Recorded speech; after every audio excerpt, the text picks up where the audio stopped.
నగరంలోని 40వ మూలమూడి bus stand centre Hanumayamma సందు మరియు 48వ డివిజన్లలో మంత్రి నారాయణ శనివారం రాత్రి పర్యటించి రోడ్డు మరియు ఉయ్యాల కాలువ ఆధునీకరణ పనులను పరిశీలించారు. అభివృద్ధికి పాటుపడుతున్న మంత్రికి స్థానికులు బ్రహ్మరథం పట్టారు. ఈ సందర్భంగా మంత్రి మీడియాతో మాట్లాడుతూ నెల్లూరును దోమల రహిత నగరంగా తీర్చిదిద్దడమే తన లక్ష్యమని 2017లో ఎదురైన ముప్పు పునరావృతం కాకుండా 50 కోట్లతో 8 ప్రధాన కాలువల పనులను శరవేగంగా పూర్తి చేస్తున్నామని తెలిపారు. ఎవరికి ఇబ్బంది కలగకుండా డిజైన్లలో మార్పులు చేశామని, ఒకవేళ ఎవరికైనా ఇబ్బంది కలిగితే ప్రత్యామ్నాయం చూపిస్తామని హామీ ఇచ్చారు. నగర అభివృద్ధికి అక్రమదారులు సహకరించాలని కోరారు. ఖజానా ఖాళీగా ఉన్న అభివృద్ధి విషయంలో రాజీపడే ప్రసక్తే లేదని స్పష్టం చేశారు. ఈ కార్యక్రమంలో municipal commissioner Nandan, deputy mayor Tahseen Imtiaz, మాజీ మున్సిపల్ చైర్పర్సన్ తాళ్లపాక అనురాధ, విజయతారెడ్డి, పొట్లూరు రామకృష్ణ, ధర్మవరపు గణేష్, శ్రీమంతుల కిషోర్ మరియు ఇతర టీడీపీ ముఖ్య నేతలు పాల్గొన్నారు.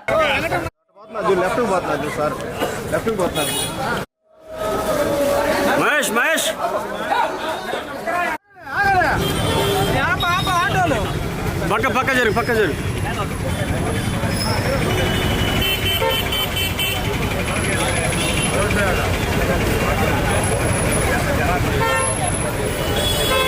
ముందు పెట్ట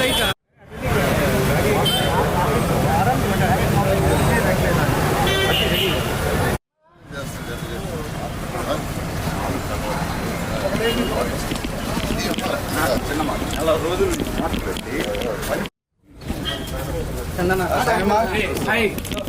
మీరు ముందు పోవాలి కనిపించలేదు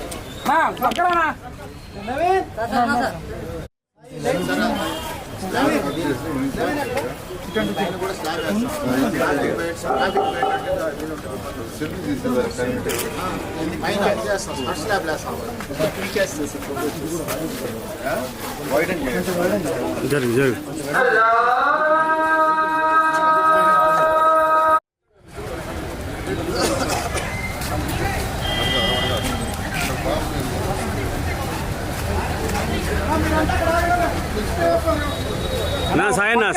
సాయన్న పక్కన ఏం తీసుకుని ఫోటో రాబల్లా అంతే. నీ వాటర్ నువ్వు చెప్పేట్లా అధికారులు చెప్పేది అధికారులు చెప్పేది వినాలా. ఊరికి నీ మాట నీ గొప్ప కోసం అందరి దగ్గర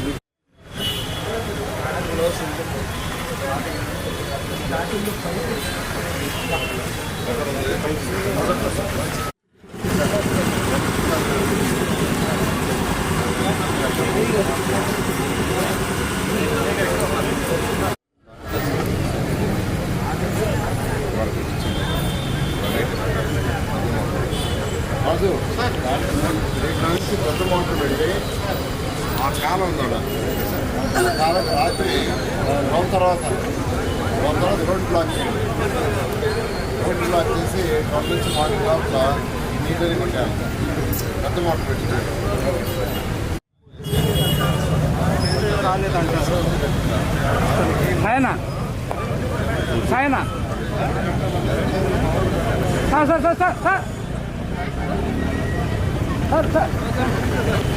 కాలం ఉన్నాడు పడతారు.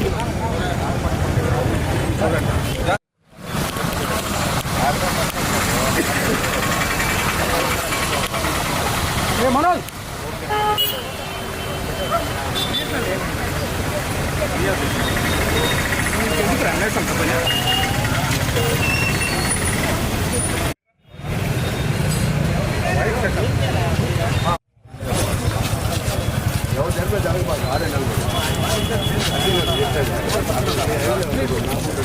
లైట్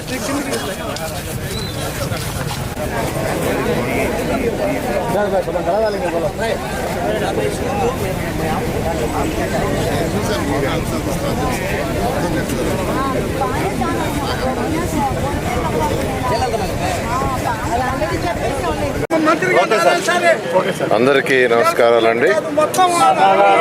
ఈరోజు నెల్లూరులో ఏదైతే జాఫర్ కెనాల్, ఏదైతే ఉయ్యాల కాలువ కావచ్చు, రామిరెడ్డి కెనాల్ కావచ్చు, మల్లప్ప కెనాల్ కావచ్చు, ఈ కెనాల్స్ అన్నీ ఒరిజినల్గా ఉండేదానికంటే వాటి సైజు దాదాపు 10 రెట్లు తగ్గిపోయింది.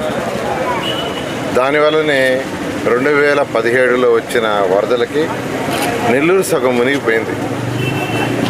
కొన్ని ఏరియాలు అయితే ఫస్ట్ ఫ్లోర్ కూడా దాటిపోయినాయి నీళ్లు. గౌరవనీయ ముఖ్యమంత్రి గారు నారా చంద్రబాబు నాయుడు గారు ఆ రోజు నెల్లూరు వచ్చి 4 రోజులు పోలీస్ పెరడ్ గ్రౌండ్లో బస్సులో నిద్రపోయి అధికారులందరికీ ఆదేశిస్తే 4th డేకి నీళ్లు కొంత తగ్గినాయి. అటువంటి పరిస్థితి ఫ్యూచర్లో రాకూడదనే ఉద్దేశంతో 50 కోట్లతో నెల్లూరులో ఉన్న డ్రైన్స్లన్నింటినీ ఒక స్టాండర్డ్గా 2 పక్కల కాంక్రీట్ వాల్ కట్టి పైన స్లాబ్ వేసే విధంగా, ఎందుకంటే నెల్లూరు మొత్తం అండర్ గ్రౌండ్ డ్రైనేజ్ అవుతుంది. ఈ అండర్ గ్రౌండ్ డ్రైనేజ్ మొత్తం అయ్యి ఈ కెనాల్స్ ఓపెన్గా ఉంటే మళ్ళీ దోమలు వస్తాయి. దోమలు రాకుండా అవ్వాలంటే ఇవి కూడా క్లోజ్ కావాలి. అలాంటి ఏర్పాటుతో 50 కోట్లతో బడ్జెట్లో పెట్టి శాంక్షన్ చేశారు. దాని మీద వర్క్లన్నీ టేకప్ చేశారు.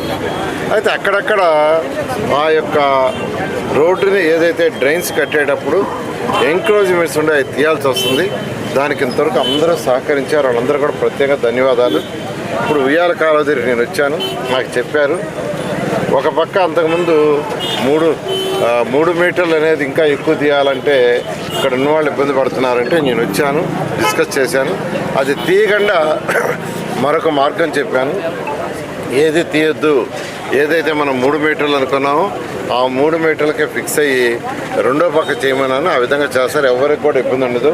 ఈ ఉయ్యాల కాలువ మీద చేస్తున్న ఈ యొక్క పార్ట్లో వరకు ఆ షాపులు ఏదైతే ఉన్నాయో వెనకాల మళ్ళీ 3-4 అడుగులు కొట్టమన్నారంటే అది కొట్టొద్దని అధికారులకు ఆదేశించాను. కొట్టకుండానే ఆ పని జరుగుతుంది. అదేవిధంగా ఇంకా కొన్ని కెనాల్స్ మీద కొంత ఇబ్బంది ఉంది. దాన్ని కూడా లోకల్గా ఉన్న నాయకులు అక్కడ ఉన్న వాళ్ళతో మాట్లాడుతున్నారు. ఎవరికి ఇబ్బంది లేకుండా చేస్తాం. వేరొకరు మాట్లాడారు, దీన్ని రాజకీయం చేయొద్దు. రాజకీయం చేస్తే ఈ కెనాల్స్ వైడన్ చేసి కట్టకుంటే ఏదో ఒక రోజు 2017 లాగా అవుతుంది. అటువంటిది కాకూడదనే 50 కోట్లు ముఖ్యమంత్రి గారు స్వయాన్ని దీన్ని నెల్లూరుని ఆ రోజు 2017 పరిస్థితి రాకూడదని వారిని అడగగానే శాంక్షన్ చేయటం ఈరోజు జరుగుతుంది.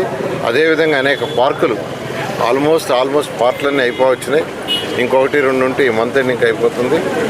అదేవిధంగా కొన్ని ఏరియాలు ఇక్కడే పక్కన ఒక సన్న సందు, నేను పోయినసారి ఎలక్షన్కి వచ్చినప్పుడు అడిగితే సార్ చనిపోతే బాడీని తీసుకుపోవటానికి కూడా లేదు సార్ ఈ సందు, బాడీ ఇదే అన్నారు, చనిపోతే బాడీని కూడా తీసుకెళ్ళకపోతున్నాం అంటే ఉన్నది కరెక్ట్గా 2 అడుగులు 2.5 అడుగులు అంటే దాన్ని ఇమీడియట్గా వైడెన్ చేయమన్నాను.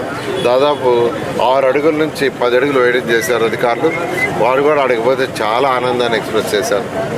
అదేవిధంగా యూజీడీ వర్క్ జరుగుతుంది, under ground drainage, drinking water జరుగుతుంది. ఇవన్నీ కూడా జూన్ లోపల అయిపోతుంటే ఆదేశించాను. నేను నెల్లూరు ప్రజలకు ఒకటే చెప్పేది, కొద్దిగా ఓపిక పట్టండి. ఖజానా ఇప్పుడిప్పుడే రాష్ట్ర ఖజానా కొద్దిగా కుదుట పడుతుంది. వీలైనంత తొందరలో అన్ని పనులు కంప్లీట్ చేస్తాం. Thank you.